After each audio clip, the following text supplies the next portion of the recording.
குழந்தை பாக்கியம் பெற இந்த செய்முறையை பயன்படுத்துங்க. திருமணம் ஆகி 2 வருஷம் ஆகுது, 5 வருஷம் ஆகுது, 10 வருஷம் ஆகுது, இன்னி வரைக்குமே குழந்தை இல்லை அப்படின்னு சொல்றவங்க இந்த செய்முறையை 3 நாள் பயன்படுத்துங்க. 3 நாள்ல குழந்தை பாக்கியம் கிடைக்கும். செய்முறையை சொல்ற, கரெக்டா கவனிங்க. சாலியா விதை 50 கிராம் எடுத்துக்கங்க. கடாயில போட்டு நல்லா வறுத்துட்டு சூடு ஆறதுக்கு அப்புறம் அதை அரைச்சு பொடி ஆக்கிடுங்க. பனங்கருப்பட்டி, தூளா இருக்கக்கூடிய பனங்கருப்பட்டி 4 டீஸ்பூன் எடுத்து சாலியா விதை பொடியோட சேர்த்து ஆட் பண்ணிக்கங்க.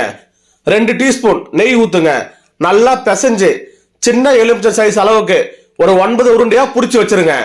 தினமும் காலையில டேட்டான முதல் நாள்ல இருந்து தொடர்ந்து 3 நாள் தினமும் காலையில மதியம் நைட்டு சாப்பாடு சாப்பிட்டு அரை மணி நேரம் கழிச்சு ஒரு உருண்டையை சாப்பிட்டுருங்க. தொடர்ந்து 3 நாள் நீங்க சாப்பிடும் போது குழந்தை பாக்கியம் அந்த மாசமே கிடைக்கும்.